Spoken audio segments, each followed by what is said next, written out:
Hello viewers, இன்னைக்கு நம்ம பார்க்க போறது ஒன் பீஸ் எபிசோட் 451 பார்ட் 1.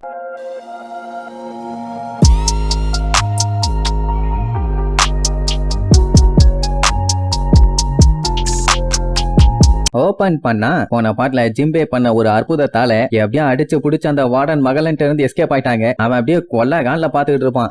கை கிட்ட வந்து எஸ்கேப் ஆயிட்டாங்களேன்னு அங்க நம்ம ஜிம்பே அவங்க எல்லாத்தையுமே பத்திரமா கேரி பண்ணி கப்பல்கிட்ட கொண்டு வாங்கன்னு சொல்லி ஆர்டர் போடுவான். உடனே அவன் சொன்ன உடனே அந்த மீன் எல்லாம் பக்கவா ரெஸ்பாண்ட் பண்ணுங்க. லூஃபி எல்லாம் அந்த மீன் மேல ஏறி ஏறி என்ஜாய் பண்ணிட்டு இருப்பான். இந்த மகளனுக்குன்னா என்ன பண்றதுன்னு தெரியாம அப்படியே கொல்ல கான்ல நின்னுட்டு இருப்பான். இங்க அந்த திமிங்கெல்லாம் வித்த காட்டுங்க. எப்படின்னா லைனா நின்னுட்டு ஏதோ வாலிபால் மாதிரி அடுத்தடுத்து தூக்கி போட்டு நேரம் அந்த கப்பலுக்கு கொண்டு போய் சேர்க்குங்க. அப்படியே அதுங்க அடுத்தடுத்து அடிச்சு விடுறத பார்க்கும்போது செம்மையா இருக்கும். நல்ல வேலை இவானோட மண்டை நல்லா பெருசா இருந்ததுனால எல்லாம் அதுல ஏறி உட்காந்துக்கிட்டானுங்க. அதனால மெத்து இருந்தவன அடிச்சு விடுறதுக்கு நல்லா வசதியா இருக்குது. எப்படி இவங்க ஜம்ப் பண்ணி போறத பார்த்துட்டு மெரை நாளுக்கு கொல்ல காண்டாகும். ஆனா ஒண்ணும் பண்ண முடியல. அப்படியே அடிச்சு விட்டு ஒரு வழியா கப்பலுக்கு சேஃப்டியா வந்து சேர்ந்துட்டாங்க. அத்தனை பேருக்கு சந்தோஷம் தாங்க முடியல. நம்ம சாதிச்சிட்டோம், அந்த இம்பல் டவுன்ல இருந்து எஸ்கேப் ஆயிட்டோம்னு சொல்லி ஜாலியா என்ஜாய் பண்ணிட்டு இருப்பானுங்க. அவங்களால நம்பவே முடியல இம்பல் டவுன்ல இருந்து எஸ்கேப் ஆக முடியும்னு. அட நம்ம லூஃபியை கம்முன்னு விட்டுருந்தா அவன் பாட்டுக்கு ஏச காப்பாத்திட்டு அவன் பாட்டுக்கு போயிருப்பான். இப்போ அந்த இம்பல் டவுன் ஜெயில இருந்த மொத்த வேர்த்தையும் வலிச்சு நக்கிற மாதிரி மொத்த வேர்த்தையுமே ரிலீஸ் பண்ணி விட்டாச்சு. இதெல்லாம் தேவையா? இப்படி உனக்கு ஜாலியா என்ஜாய் பண்ணிட்டு இருக்க பார்த்தோன்னே ஜிம்பை பிடிச்சு பச்சை ஆத்துட்டுவான். ஏன்டா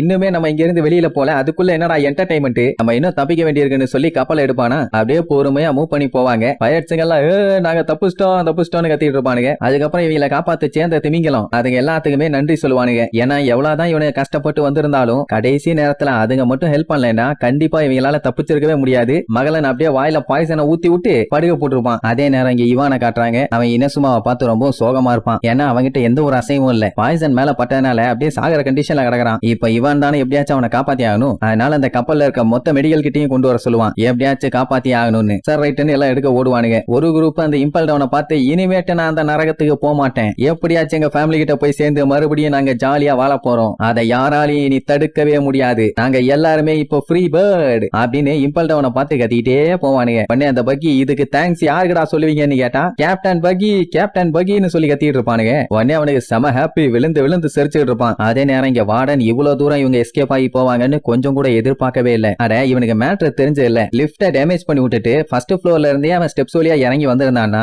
இந்நேரத்துக்கு யாருமே இவனை தாண்டி போயிருக்க முடியாது. தேவையில்லாம அந்த ஜெயிலரையும் இறக்கி விட்டுருக்க தேவையில்லை. இவ்வளவு பெரிய பஞ்சாயத்தும் ஆயிருக்காது. அவன் அங்க ஒரு ஆளை போட்டுட்டு ஸ்ட்ரெயிட்டா கீழே வந்தால அதான் பெரிய பிரச்சனை. சரி எப்படியும் நம்ம பயிலுக்கு தப்பிச்சிட்டானே. இப்ப என்ன பண்ணுவான், இன்னும் அவனுக்கு விடுறதா ஐடியா இல்ல. இவனை பிக்கப் பண்ணிக்கிறதுக்கு நேவி ஷிப் ஒண்ணு வர சொல்லுவான். ஏன்னா இவன் கையாலேயே அவங்க எல்லாத்தையும் காலி பண்ணணும்னு வெறி. இன்னுமே அவங்க தப்பிச்சு போல.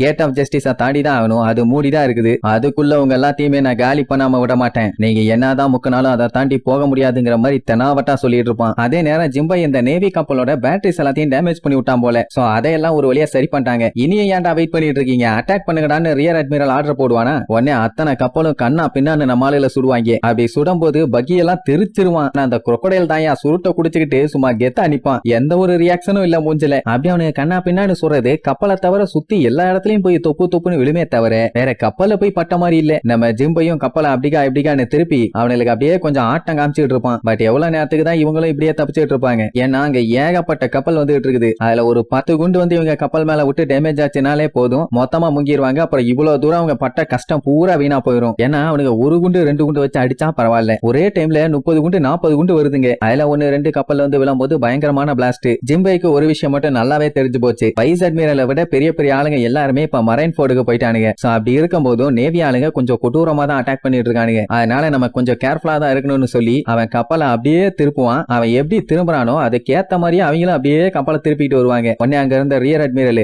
என்னடா இவனுங்க விளையாட்டு பண்ணிட்டு இருக்கானுங்க, நீங்க என்னதான் இங்க சுத்தினாலும் சரி முக்குனாலும் சரி கேட் ஆஃப் ஜஸ்டிஸ் உங்களுக்கு ஓபன் ஆகாரா கொய்யாலைகளான்னு சொல்லி வெறி கொண்டு கத்திக்கிட்டே வெறி கொண்டு அட்டாக் பண்ணுவானுங்க. அந்த கேட் ஆஃப் ஜஸ்டிஸ பார்த்தா நல்லா பெரிய சைஸுக்கு நச்சுன்னு நின்னுட்டு இருக்கும். அதை ஓபன் பண்ணாதான் வெளியே போக முடியும். இந்த மிஸ்டர் 3 பார்த்துட்டு ஆஹா இப்படி ஒண்ணு இருக்குதுங்கிறதையே சுத்தமா நான் மறந்துட்டேன் யான்னு. ஏன்னா இவங்களால கண்டிப்பா இந்த கேட்டை ஓபன் பண்ணவே முடியாது. லூஃபி தான் எப்பவுமே பாசிட்டிவா பேசுவான். ஆனா லூஃபியே இருந்துகிட்டு இவ்வளவு தூரம் வந்ததுக்கு அப்புறம் டெட் அண்ட் ஆகி போச்சேன்னு புலம்புவான். மிஸ்டர் 3 அதுக்கு மேல புலம்புவான். அட பாவி சண்டாலா நீயே எப்படி சொல்லிட்டியாடான்னு. பகியெல்லாம் ஜிம்பையோட சட்டையை பிடிச்சி பச்சையா கேட்பான். என்னையா பண்ண போற, இதுக்கு மேல என்ன பண்ண போற, இதை தாண்டி இதுக்கப்புறம் நம்மளால தப்பிக்க முடியாது, நமக்கு இனி அழிவுதான் அப்படி இப்படிமா. ஆனா அவன் கூலா இருப்பானா? அடங்குய்யால இவ்வளவு சீரியஸா நான் கத்திட்டு இருக்கேன், நீ என்ன கூலா இருக்க? என்ன பார்த்தா என்ன பைத்தியக்கார பையன் மாதிரி தெரியுதா? ஏதாச்சும் சொல்லுடா, சொல்லு, எனக்கு பீதியா இருக்கலாம்னு சொல்லி கதறுவான். ஆனா ஜிம்பை வாயே திறக்க மாட்டான். அந்நேரம்னு பார்த்து இந்த மெரைனாளுக்கு வேற கண்டமேனி அட்டாக் பண்ணிட்டு இருப்பாங்களா. லூஃபி என்ன பண்ணுவான், என்ன இருந்தாலும் சரி இப்போதைக்கு நம்மளுக்கு கப்பல் தான் ரொம்ப ரொம்ப முக்கியம், அதனால கப்பலை ப்ரொடெக்ட் பண்ண என்ன பண்ணுமோ அதை பண்ணுங்க.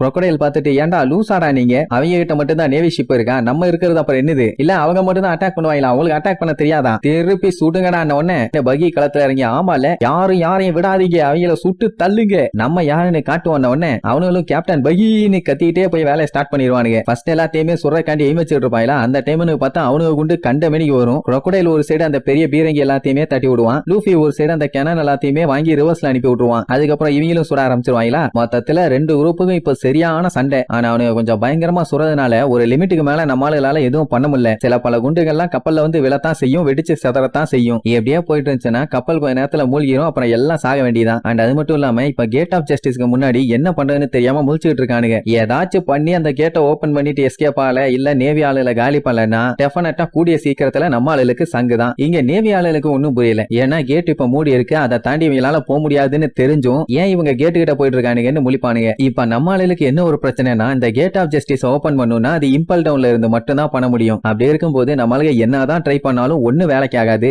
அப்படி இருக்கும்போது இவங்க கண்டிப்பா மாட்டதான் செய்வாங்க. நம்மளுக்கு எந்த பஞ்சாயத்தும் இல்ல, இவங்களை காலி பண்ணிடலாம்னு சொல்லி கேப் விடாம சுட்டுட்டே இருக்க சொல்லி ஆர்டர் போடுவான். அதாவது இவனுக்கு சுடுற சுடுல அவங்க கப்பல் அப்படியே மூழ்கி போய் தடம் தெரியாம அப்படியே அழிஞ்சு போயிடணும். என்ன ஒரு நல்ல எண்ணம் பாத்தீங்களா? இப்படி இவனுக்கு சொல்லி அட்டாக் பண்ணிட்டு இருக்கும் போதே ஒரு பெரிய ட்விஸ்ட் என்னன்னா, கேட் ஆஃப் ஜஸ்டிஸ் அப்படியே ஓபன் ஆகுது. அங்க இருந்த மெரைனாளுங்க எல்லாம் வாய பொளந்துருவானுங்க. அடங்குய்யாலையெல்லாம் என்னடா நடக்குது இங்க, என்ன நடக்குது? கேட் ஆஃப் ஜஸ்டிஸ் எப்பறம் ஓபன் ஆகுது, யாரு பார்த்த வேலை நீங்க கதறிட்டு இருப்பானுங்க. அங்க இருக்கவங்களுக்கு ஒரு அளவும் புரியல, எப்படி கேட் ஆஃப் ஜஸ்டிஸ் ஓபன் ஆகுது, என்ன நடக்குதுன்னு. லூஃபியோட தான் காமெடி, எனக்கு ஒண்ணும் தெரியல, ஆனா கேட் ஆஃப் ஜஸ்டிஸ் ஓபன் ஆயிருச்சு, அதனால எனக்கு செம ஹாப்பின்னு சொல்லிட்டு எல்லாத்துக்கூடயும் சேர்ந்து ஆட்டம் போட்டுட்டு இருப்பான். ஜிம்பாய் தான் ஏதோ பிளான் பண்ணியிருக்கான். அப்படியே பயங்கர கெத்தா லுக்கூட்டு நின்னுட்டு இருப்பான். அதே நேரம் இங்க மகளனை கூப்பிட்டு போற காண்டி ஷிப் எல்லாம் வந்துருச்சு. ஏர்லாண்ட் போகும்போது தான் அந்த கேட் ஆஃப் ஜஸ்டிஸ் ஓபன் ஆகிறத பார்த்துட்டு வாய பொளந்துருவானுங்க. அவனுக்கு என்ன நடக்குதுன்னு ஒண்ணும் புரியல. அதே நேரம் இந்த கேட்டை ஓபன் பண்றதுக்காண்டி ஒரு கண்ட்ரோல் ரூம் இருக்கும்ல, அந்த இடத்துல இருக்க ஆளுகெல்லாம் ஷோரா ஓபன் பண்ணுமா அப்படி இப்படின்னு வார்டன் மகளனை பார்த்து கேட்டுட்டு இருப்பானுங்க. என்னடான்னு பார்த்தா அந்த இடத்துல வார்டன் மகளன் இருப்பான். அவன்கிட்ட திருப்பி கேட்பாங்க, கன்ஃபார்மா ஓபன் பண்ணியே ஆகணுமான்னு. ஏன்டா நான் என்னைக்காச்சும் தப்பா சொல்லியிருக்கானா, இல்ல நான் தப்பு பண்ணியிருக்கானா? சொன்னா கேட்க மாட்டீங்க, சைல்டிஷ் பாய் ஓபன் பண்ணுங்கடா, இல்லன்னா வாயில மண்ணெண்ணிய ஊத்தி கொளுத்தி விடுவார் ராஸ்கல்னு. உடனே சரி ஓகே வார்டனே சொல்லிட்டாரு, எதுக்கு நமக்கு வம்புன்னு சொல்லி தான் ஓபன் பண்ணி விட்டுருப்பானுங்க. அதுவும் எப்படின்னா அந்த பைரட்ஸ் எல்லாம் கிராஸ் பண்ணி போனதுக்கு அப்புறம் டோரை மூடிடணுமாமா. சரி ஓகேன்னு சொல்லிட்டு தான் ஓபன் பண்ணி விட்டுருக்கானுங்க. இங்க என்னாச்சு, பெரிய கலவரம், கண்ட மேனி சுட்டு தள்ளுவானுங்க. அந்த கேட்டை தாண்டி அவங்க போக கூடாது, சுடுங்கடான்னு சும்மாவே தொட முடியல. இப்ப கேட்டை வேற ஓபன் பண்ணி விட்டானுங்க. இதுக்கப்புறம் நம்மளால தொட முடியுமா? அங்க இருக்க ஒருத்தனுக்குமே புரியல கேப்டன் மகளனா ஆர்டர் பண்ணி ஓபன் பண்ண சொன்னாருன்னு. ஏன்னா இந்த கேட்டை ஓபன் பண்ணணும்னா அவங்கிட்ட ஆர்டர் வாங்கி அதுக்கப்புறம் தான் ஓபன் பண்ண முடியும். வேற யாரு சொன்னாலும் ஓபன் பண்ண மாட்டாங்க. நேவி ஆளுகள்ல சில பேர் வார்டனுக்கு என்ன கிறுக்கு பிடிச்சிருச்சான்னு திட்டிட்டு இருப்பாங்க. ஒரு சில பேர் அவரு பண்ணிருக்க வாய்ப்பு இல்ல,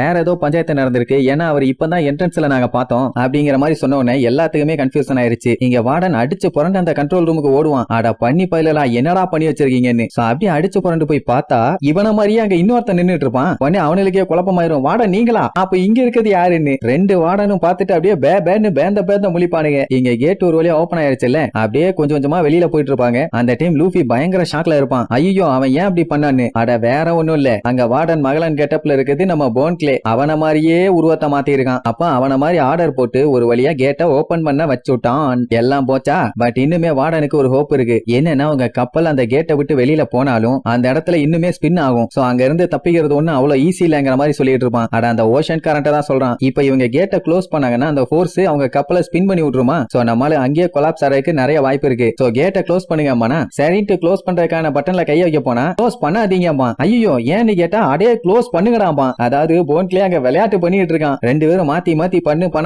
பண்ணாத உடனே வர வழி இல்லாம பண்ணிடுவானுங்க. உடனே போன்க்லே பண்ணா மட்டும் என்ன நான் விட்டுருவேனான்னு சொல்லி அங்க இருக்க சர்க்கியூட்டை ஓங்கி ஒரு மிதி அப்படியே புகஞ்சிரும். அவ்வளவுதான் நான் வின் பண்ணிட்டேன்னு ஆடிட்டு இருப்பான். மகளனுக்கெல்லாம் கொல்ல காண்டாவும். உடனே போன்க்லே கேத்தா, டேய் என்ன ஆனாலும் சரி லூஃபி பின்னாடி உங்களை நான் போக விட மாட்டேன்டா, அவன் என் உயிர் நண்பன், அவனை எவனும் தொட விட மாட்டேன்டான்னு சொல்லி சும்மா மாசா சொல்றதோட இந்த எபிசோடுக்கு எண்டு கார்டு போட்டு முடிக்கிறாங்க.